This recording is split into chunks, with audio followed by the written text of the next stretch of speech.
اور آزاد مردوں میں حضرت ابوبکر صدیق سب سے پہلے ایمان لائے، اور پھر حضرت ابوبکر صدیق کی کوششوں سے حضرت زبیر، حضرت عثمان، حضرت طلحہ، حضرت سعد بن ابی وقاص، حضرت عبد الرحمن بن عوف، یہ وہ صحابہ ہیں جو چوٹی کے صحابہ ہیں، اللہ کے رسول کے صحابہ میں جن کو عشرہ مبشرہ کہا جاتا ہے، ان میں یہ صحابہ ہیں، اور اللہ کے رسول کے بڑے خاص صحابہ میں یہ حضرت ابوبکر کی کوششوں سے اور ان کی تبلیغ سے ایمان لائے۔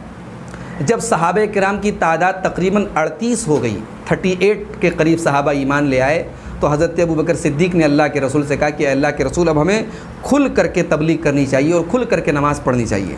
چنانچہ حضرت ابوبکر صدیق رضی اللہ تعالیٰ عنہ مسجد میں آئے اور کھل کر کے جو ہے نماز پڑھنے لگے۔ مشرکین نے ان کے اوپر حملہ کیا اور عتبہ ابن ربیعہ نے جوتے سے ان کے چہرے کو مار کر کے ان کے چہرے کو زخمی کر دیا، اور بڑی تکلیفیں اٹھائی حضرت ابوبکر صدیق رضی اللہ تعالیٰ عنہ نے۔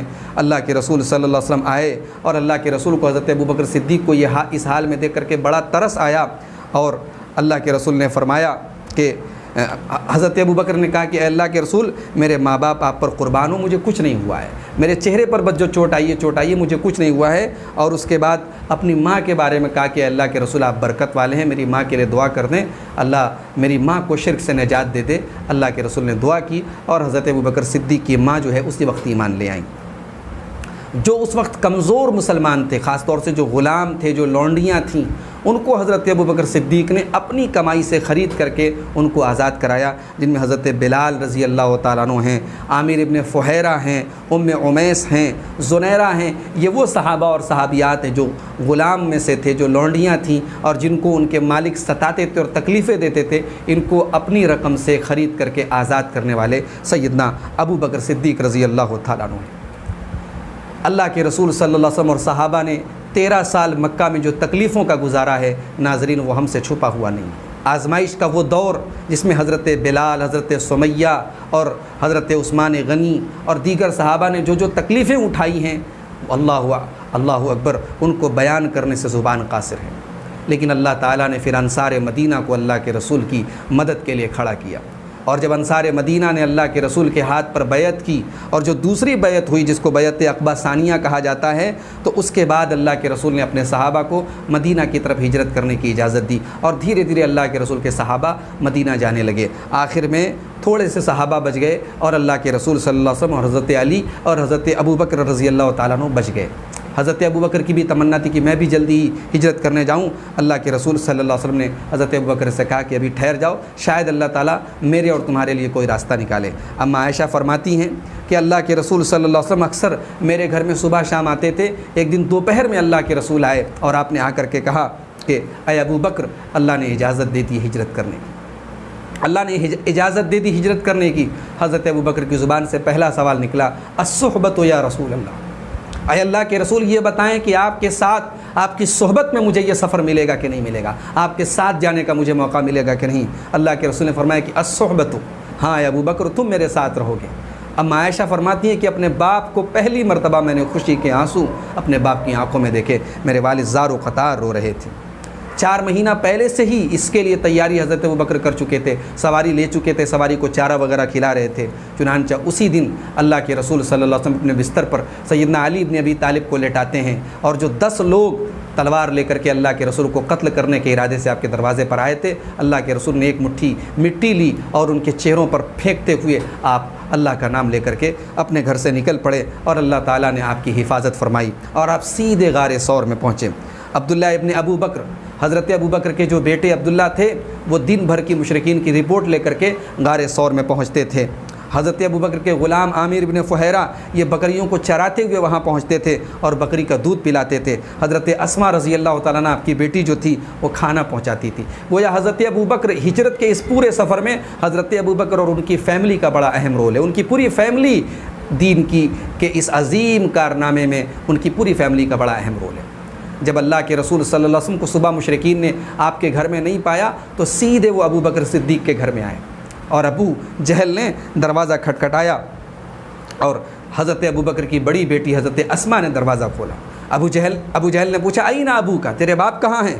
حضرت اسماء جانتی تھی میرے باپ غار ثور میں ہیں، مگر اسلام کا دفاع کرنا ہے، پیارے نبی کا دفاع کرنا ہے، اپنے والد کا دفاع کرنا ہے۔ کہنے لگی لا ادری واللہ این ابی، مجھے نہیں معلوم کہ میرے باپ کہاں ہیں۔ ابو بکر کی یہ لاڈلی بیٹی ہیں حضرت اسماء رضی اللہ تعالیٰ عنہا، ان کو ابو جہل نے ایسا تھپڑ مارا کہ ان کے کانوں کی بالیاں گر گئیں۔ اس کے بعد 3 دن غار ثور میں اللہ کے رسول صلی اللہ علیہ وسلم حضرت ابو بکر صدیق کے ساتھ رہے۔ اس میں ایک ایسا موقع بھی آیا جب تلاش کرنے والے بالکل غار ثور کے قریب پہنچ گئے اور ان کے پاؤں غار ثور میں حضرت ابو بکر کو نظر آنے لگے، اور خوف و دہشت کی اس کرٹیکل سچویشن میں، ان نازک حالات میں حضرت ابو بکر صدیق نے کہا تھا کہ اے اللہ کے رسول، لو نظر احدہم تحت قدمیہ لابصرنا، اگر ان لوگوں نے ذرا سا نیچے دیکھا تو ہم تو پکڑ لیے جائیں گے۔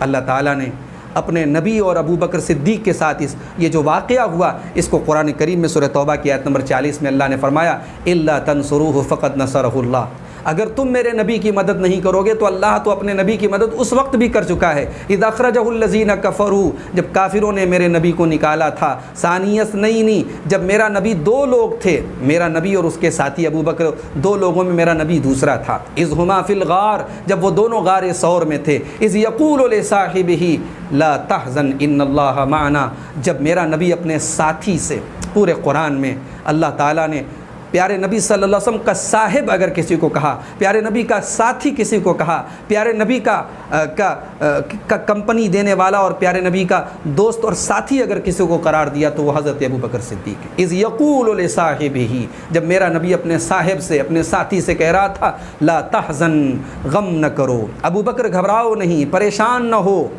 ٹینشن مت لو، ان اللہ معنا، اللہ ہمارے ساتھ ہے، فانزل اللہ سکینتہ علیہ، یہ پیارے نبی کا سکون تھا، یہ پیارے نبی کا توکل تھا، یہ پیارے نبی کا اللہ کی ذات پر بھروسہ تھا کہ اللہ تعالیٰ نے اپنی طرف سے خاص سکینت نازل کی اللہ کے رسول کے اوپر اور حضرت ابو بکر صدیق کے اوپر۔ وَأَيَّدَهُ بِجُنُودٍ لَّمْ تَرَوْهَا، اور ایسے لشکر بھیجے اللہ تعالیٰ نے جو لشکر ان کو نظر بھی نہیں آئے مشرکین کو۔ وَجَعَلَ كَلِمَةَ الَّذِينَ كَفَرُوا السُّفْلَىٰ، اور اللہ تعالیٰ نے کافروں کا جو کلمہ تھا، کافروں کا جو بول تھا، اس کو اللہ تعالیٰ نے نیچا کر دیا۔ وَكَلِمَةُ اللَّهِ هِيَ الْعُلْيَا، اور اللہ کا کلمہ ہی ہمیشہ بلند رہنے والا ہے۔ محترم ناظرین، ہجرت کے بعد پیارے نبی صلی اللہ علیہ وسلم جب مدینہ پہنچے، پیارے نبی صلی اللہ علیہ وسلم کی مدنی زندگی میں جتنے غزوات ہوئے، چاہے وہ غزوہ بدر ہو، چاہے وہ غزوہ احد ہو، چاہے وہ غزوہ خندق ہو، تمام غزوات میں حضرت ابو بکر صدیق رضی اللہ تعالیٰ عنہ اللہ کے رسول کے شانہ بشانہ رہے، پیارے نبی کے ڈیفنس اور پیارے نبی کے دفاع میں اپنے سینے کو آگے رکھنے والے رہے۔ غزوہ بدر میں حضرت ابو بکر صدیق اپنے سگے بیٹے عبد الرحمن کے خلاف لڑ رہے تھے۔ ذرا غور کریں کہ ایک طرف بیٹا لڑ رہا ہے، دوسری طرف باپ لڑ رہا ہے، فرق ہے تو دین کا ہے، باپ اسلام کے لیے لڑ رہا ہے، بیٹا کفر کے لیے لڑ رہا ہے، یہ الگ بات ہے۔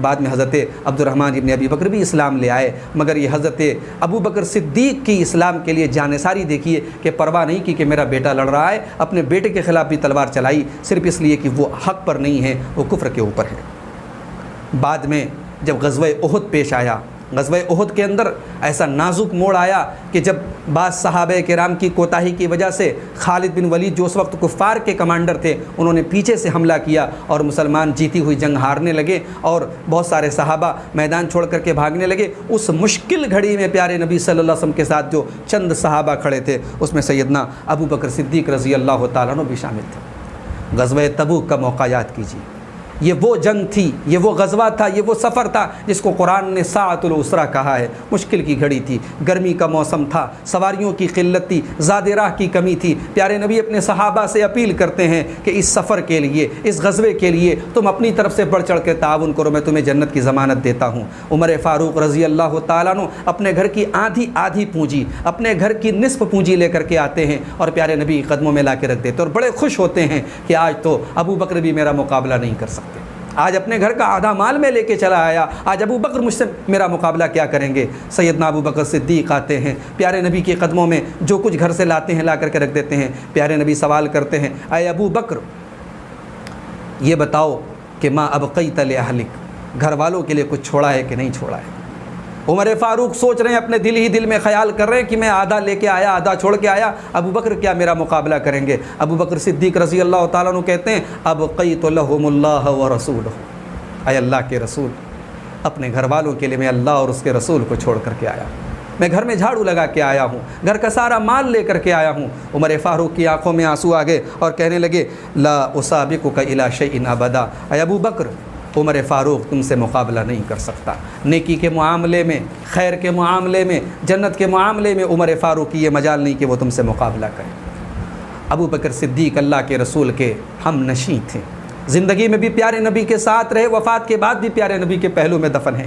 پیارے نبی صلی اللہ علیہ وسلم کی زبان سے صحابہ کہتے ہیں کہ ہم اکثر سنا کرتے تھے، میں چلا ابو بکر چلے عمر چلے، میں رکا ابو بکر رکے عمر رکے، میں آیا ابو بکر آئے عمر آئے۔ یہ دونوں اللہ کے نبی کے وہ صحابہ تھے جو سائے کی طرح پیارے نبی کے ساتھ رہا کرتے تھے، اور یہی وجہ ہے کہ پیارے نبی کے ایک ایک لفظ کی مراد کو سمجھنے والے ابو بکر صدیق رضی اللہ تعالیٰ عنہ تھے۔ پیارے نبی کا آخری وقت ہے، مرض الموت کے تھوڑا سا پہلے اللہ کے رسول خطبہ دیتے ہیں۔ ابو سعید خدری حدیث کے راوی ہیں، صحیح بخاری کی 466 نمبر کی، صحیح مسلم کی 2382 نمبر کی حدیث ہے۔ پیارے نبی خطبہ دے رہے اور خطبے میں پیارے نبی کہتے ہیں ان اللہ خیر عبدا بین ما عنده بین الدنیا و بین ما عنده، اللہ تعالیٰ نے اپنے ایک بندے کو یہ آپشن دیا ہے، یہ اختیار دیا ہے، یہ چوائس دی ہے کہ چاہے تو تم دنیا کی زندگی لے لو اور چاہے تو میرے پاس جو نعمتیں ہیں وہ لے لو۔ فاختار ذلک العبد ما عند اللہ، اس بندے نے اللہ تعالیٰ کے پاس کی نعمتوں کو چن لیا، اللہ کے پاس جانے کو پسند کر لیا۔ پیارے نبی نے ابھی اتنا جملہ کہا تھا،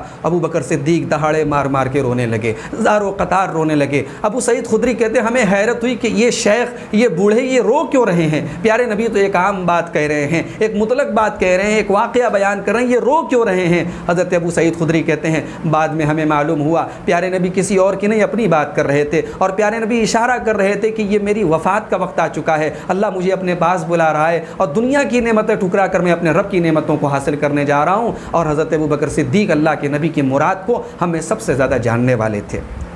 محترم ناظرین، ابو بکر صدیق رضی اللہ تعالیٰ عنہ وہ ہیں کہ پیارے نبی کی جب وفات ہوئی صحابہ کرام ہوش و حواس کھو بیٹھے۔ عمر فاروق جیسا جلیل القدر صحابی غصے میں کہتا ہے کہ اللہ کے رسول باحیات ہیں، زندہ ہیں، اور اللہ کے رسول کو موت نہیں آئی ہے، آپ کی وفات نہیں ہوئی ہے، اور آپ آ کر کے ان لوگوں کی گردنیں مار دیں گے جو یہ کہتے ہیں کہ پیارے نبی کی وفات ہو گئی ہے۔ ایسے نازک موقع پر اگر کوئی ایسا صحابی ہے جس نے اپنے ہوش و حواس پر کنٹرول رکھا اور جس نے اس حقیقت کو تسلیم کیا کہ پیارے نبی صلی اللہ علیہ وسلم اپنی حیات دنیاوی کو مکمل کر کے اللہ کے پاس جا چکے ہیں، تو وہ ابو بکر صدیق رضی اللہ تعالیٰ عنہ تھے۔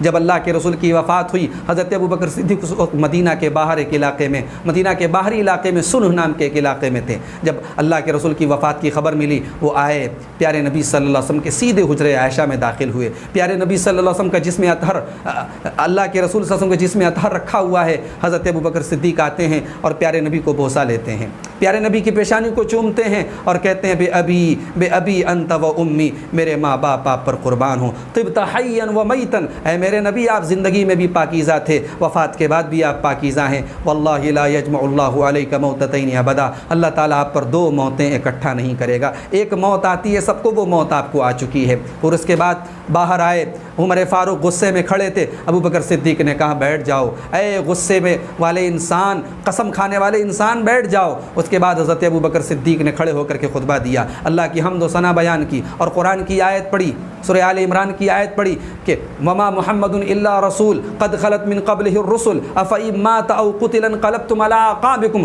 ومن ينقلب على عقبیہ فلن یضر اللہ شیئا وسیجزی اللہ الشاکرین۔ محمد صلی اللہ علیہ وسلم تو اللہ کے ایک رسول ہیں، اگر آپ کو وفات آ جائے، آپ کی وفات ہو جائے یا آپ کو قتل کر دیا جائے تو کیا تم ایڑیوں کے بل پلٹ جاؤ گے؟ یہ آیت پڑھی اور اس کے بعد کہا کہ اے لوگوں سن لو، من کان یعبد منکم محمدا فإن محمدا قد مات، جو محمد صلی اللہ علیہ وسلم کی عبادت کرتا تھا وہ یہ جان لے محمد صلی اللہ علیہ وسلم کی وفات ہو چکی ہے، آپ کو موت آ چکی ہے۔ ومن کان یعبد اللہ، اور جو اللہ کی عبادت کرتا ہے وہ یہ جان لے فإن اللہ حی لا یموت، اللہ زندہ ہے، اللہ کو موت آنے والی نہیں ہے۔ صحابہ کہتے ہیں، عبداللہ ابن عباس کہتے ہیں آیت وہی تھی، سورہ آل عمران کی ہم برابر پڑھتے تھے، مگر آج ایسا معلوم ہوا کہ یہ آیتیں آج نازل ہو رہی ہیں۔ ان آیتوں کا صحیح مطلب اور معنی آج ابو بکر صدیق کی زبان سے سننے کے بعد محسوس ہوا، اور وہ عمر فاروق جو بڑے غصے میں قسمیں کھا رہے تھے وہ بھی بیٹھ گئے اور ان کے پاؤں زمین پر آ گئے اور انہوں نے تسلیم کر لیا کہ پیارے نبی صلی اللہ علیہ وسلم ہم سے جدا ہو چکے ہیں اور آپ کا انتقال ہو چکا ہے۔ یہ حضرت ابو بکر صدیق ہیں۔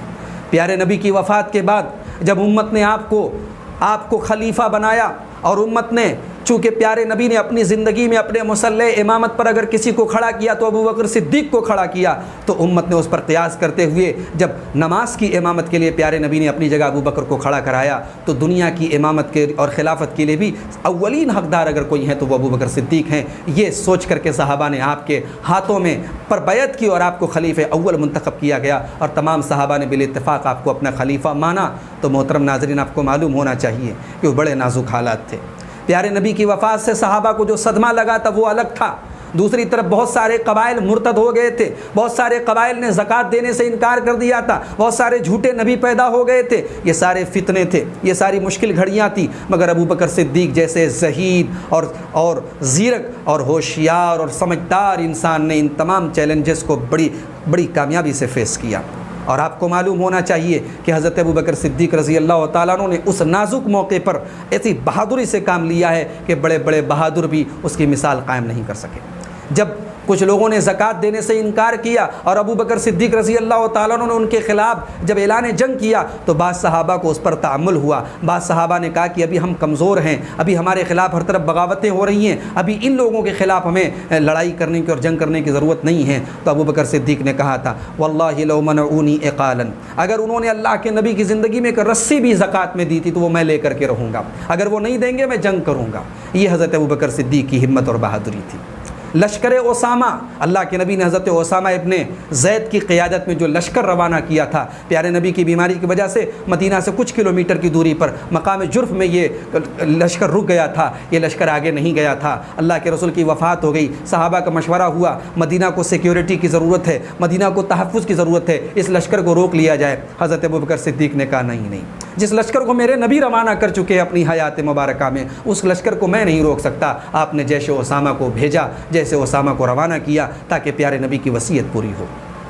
یہ ابو بکر صدیق ہے جو آپ نے پہلا خطبہ دیا ہے خلیفہ ہونے کے بعد، جس کو آپ کا خطبہ خلافت کہا جاتا ہے۔ ذرا اس کے الفاظ پر غور کریں۔ آپ نے خطبے میں کہا، اما بعد ایھا الناس فانی قد ولیت علیکم، اے لوگوں میں مجھے تمہارا امیر اور تمہارا خلیفہ بنایا گیا ہے۔ ولست بخیرکم، میں تم میں سب سے اچھا انسان نہیں ہوں۔ فان احسنت فاعینونی، اگر میں اچھا کام کروں تو میری مدد کرنا۔ وان اسأت فقومونی، اور اگر میں کوئی غلط کام کروں گا تو مجھے سیدھا کر دینا۔ الصدق امانہ والکذب خیانہ، اے لوگوں سنو، سچائی یہ سب سے بڑی امانت ہے اور جھوٹ سب سے بڑی بے ایمانی ہے۔ والضعیف فیکم قوی عندی، اور جو تم میں کمزور ہے وہ میرے نزدیک طاقتور ہے۔ حتی ارجع علیہ حقہ، جب تک کہ میں اس کا حق اس کو نہ دلا دوں۔ والقوی فیکم ضعیف، اور جو تم میں طاقتور ہے وہ میرے نزدیک کمزور ہے۔ حتی آخذ الحق منہ انشاءاللہ، جب تک انشاءاللہ میں اس سے حق لے کر کے کمزور کو حق دے نہ دوں۔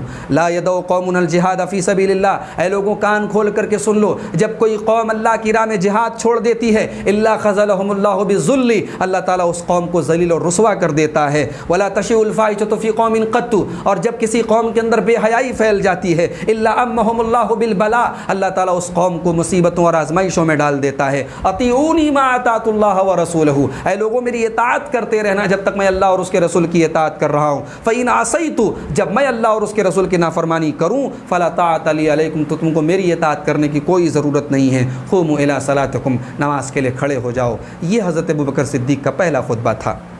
محترم ناظرین، حضرت ابوبکر صدیق رضی اللہ تعالیٰ عنہ تقریباً 63 سال کی زندگی گزارنے کے بعد بیمار ہوئے۔ 15 دن آپ بیمار رہے اور منگل کی رات 22 جمادی الاخری سن 13 ہجری کو آپ کا انتقال ہوا۔ پیارے نبی کی وفات کے بعد جیسے صحابہ کی آنکھوں میں آنسو آئے تھے، اس دن کے بعد صحابہ سب سے زیادہ اگر کسی دن روئے ہیں تو وہ حضرت ابوبکر صدیق کی وفات کا دن ہے۔ حضرت ابو بکر صدیق کی وفات کے دن صحابہ بہت روئے ہیں۔ سیدنا علی مرتضیٰ رضی اللہ تعالیٰ عنہ ابو بکر صدیق رضی اللہ عنہ کے دروازے پر آتے اور کہتے ہیں، رحمک اللہ یا ابا بکر، اے ابو بکر اللہ تم پر رحم کرے، کنت الف رسول اللہ، آپ رسول اکرم کے دوست تھے، وانیسہ، اور پیارے نبی کے ہمدرد تھے، پیارے نبی کے مونس اور غمخوار تھے، ومستراحہ، پیارے نبی کا عیش و آرام تھے، وثقتہ، پیارے نبی کے بھروسے مند تھے، وموضع سرہ ومشاورتہ، اور پیارے نبی کے رازدار تھے۔ یہ الفاظ ہے سیدنا علی مرتضیٰ کے ابو بکر صدیق رضی اللہ تعالیٰ عنہ کے بارے میں۔ ابو بکر صدیق وہ ہے میرے بھائیوں کہ اللہ تعالیٰ نے ان کے اندر بے شمار خوبیوں کو جمع کر دیا تھا۔ آپ جانتے ہیں ان کو صدیق کیوں کہا جاتا ہے؟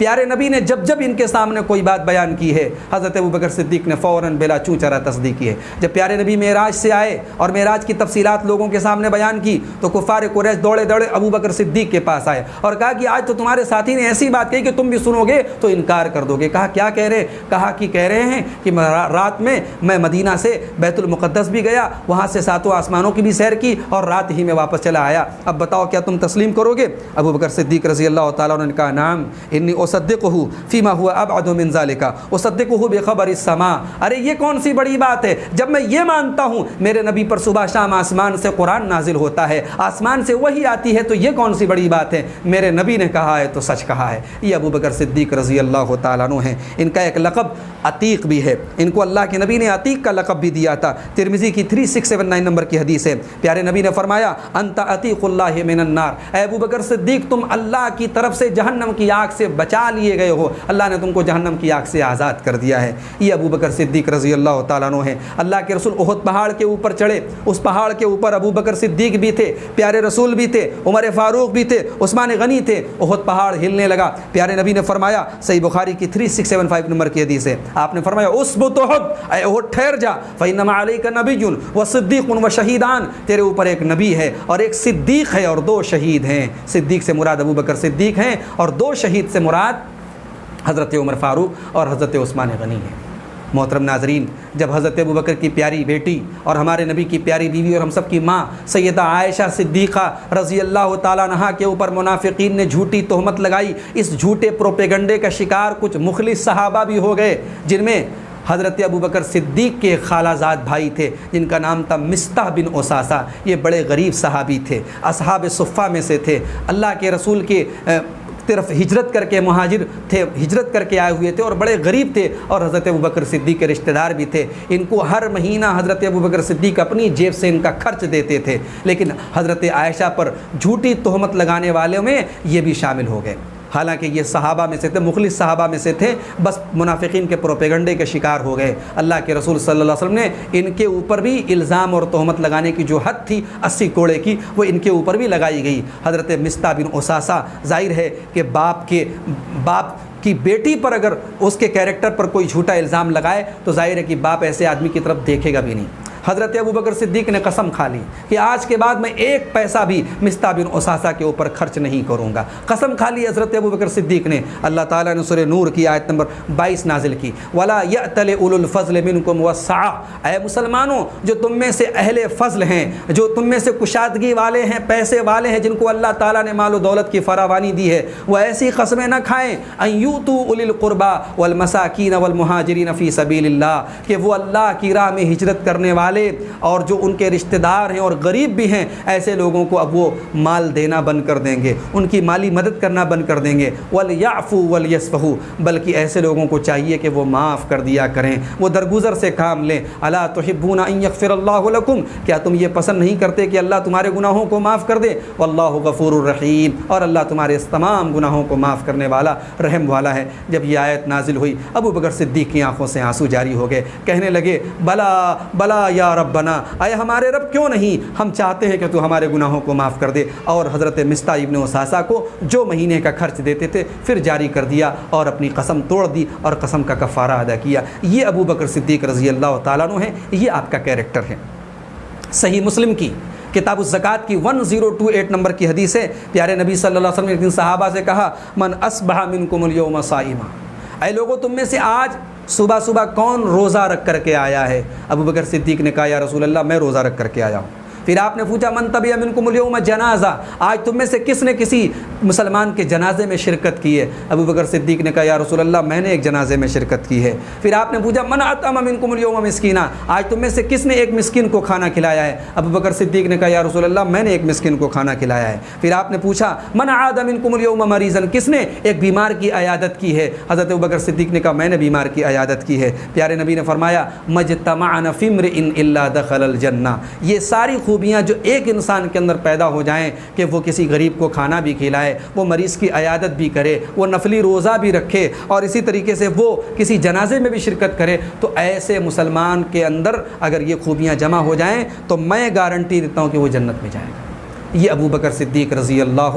تعالیٰ عنہ ہیں۔ محترم ناظرین، حضرت ابو بکر صدیق کی سیرت اور مقام و مرتبہ بیان کرنے کے لیے ہمارے پاس ہم بیان کرتے چلے جائیں گے، ہمارا وقت کم ہو جائے گا، مگر حضرت ابو بکر صدیق رضی اللہ تعالیٰ عنہ کے فضائل اور آپ کے کمالات ختم نہیں ہوں گے۔ یہ افضل امت ہیں، اس امت میں اللہ کے پیارے نبی صلی اللہ علیہ وسلم کی پوری امت میں سب سے افضل انسان ہے حضرت ابو بکر صدیق رضی اللہ تعالیٰ عنہ۔ یہ تمام اہل سنت والجماعت کا عقیدہ ہے۔ اور پیارے نبی اپنے صحابہ میں بلکہ تمام انسانوں میں آپ سے پوچھا گیا سب سے زیادہ آپ محبت کس سے کرتے ہیں؟ آپ نے فرمایا عائشہ سے کرتا ہوں۔ پوچھا گیا مردوں میں سب سے زیادہ کس سے محبت کرتے ہیں؟ آپ نے فرمایا عائشہ کے باپ سے کرتا ہوں، ابو بکر صدیق سے کرتا ہوں۔ ایک مرتبہ کسی بات پر حضرت ابو بکر اور عمر میں کچھ ناراضگی ہو گئی اور دونوں اپنا معاملہ اللہ کے رسول کے پاس لے کر کے آئے۔ اللہ کے نبی کا چہرہ غصے سے لال ہو گیا، اللہ کے نبی صلی اللہ علیہ وسلم کا چہرہ غصے سے لال ہو گیا، اور اللہ کے نبی صلی اللہ علیہ وسلم نے فرمایا کہ اے لوگوں کان کھول کر کے سن لو، ان اللہ بعثنی الیکم، اللہ تعالیٰ نے جب مجھے اپنا نبی بنا کر تمہارے بیچ میں بھیجا تو تم لوگوں نے کہا کذبتا، اے محمد صلی اللہ علیہ وسلم آپ جھوٹ بول رہے ہیں۔ یہ ابو بکر تھا جس نے کہا تھا کہ اے محمد صلی اللہ علیہ وسلم آپ سچ بول رہے ہیں، اور ابو بکر وہ ہے جس نے مجھے اپنے مال کے ذریعے اور اپنی صحبت اور اپنے سپورٹ کے ذریعے میری مدد کی ہے۔ اور اس کے بعد آپ نے فرمایا فہل انتم تارکی لی صاحبی، کیا تم لوگ میرے دوست کو اور مجھے ہمارے حال پہ چھوڑ دو گے؟ آج کے بعد میرے دوست کو کوئی تکلیف مت پہنچانا۔ صحابی کہتے ہیں، حدیث کے راوی کہتے ہیں فما اوذی بعدھا، اس دن کے بعد سے ابو بکر صدیق کو کوئی تکلیف دینا پسند نہیں کرتا تھا، کہ ان کو تکلیف دینے کا مطلب ہے کہ ڈائریکٹ نبی کو تکلیف دی جا رہی ہے۔ یہ ابو بکر صدیق رضی اللہ تعالیٰ عنہ ہیں۔ انشاءاللہ اگلے ایپیسوڈ میں اور اگلے درس میں ہم حضرت عمر فاروق رضی اللہ تعالیٰ عنہ کی سیرت آپ کے سامنے بیان کریں گے۔ اللہ سے دعا ہے رب العالمین ہمیں سیدنا ابو بکر صدیق کے اسوہ حسنہ پر اور ان کے نقش قدم پر چلنے کی توفیق عطا فرمائے، اور رب العالمین ہمارے دل میں حضرت ابو بکر صدیق کی اور تمام صحابہ کرام کی اور تمام اہل بیت کی سچی محبت پیدا فرما دے۔ رب العالمین ہمارے دلوں میں صحابہ کرام کے لیے کوئی کجی، کوئی نفاق اور کوئی غلط قسم کا خیال ہمارے دلوں میں نہ پیدا ہو۔ اللہ تعالیٰ ہمیں اس کی توفیق دے۔ رب العالمین ہمارے دلوں کو صحابہ کرام کے سلسلے میں پاک اور صاف رکھنے کی توفیق عطا فرمائے۔ رب العالمین ہمارے دلوں میں بھی صحابہ کرام کے جیسا جذبہ ایثار اور دین کے لیے قربانی دینے کا جذبہ پیدا فرما دے، آمین۔ وآخر دعوانا الحمد للہ رب العالمین، والسلام علیکم ورحمۃ اللہ وبرکاتہ۔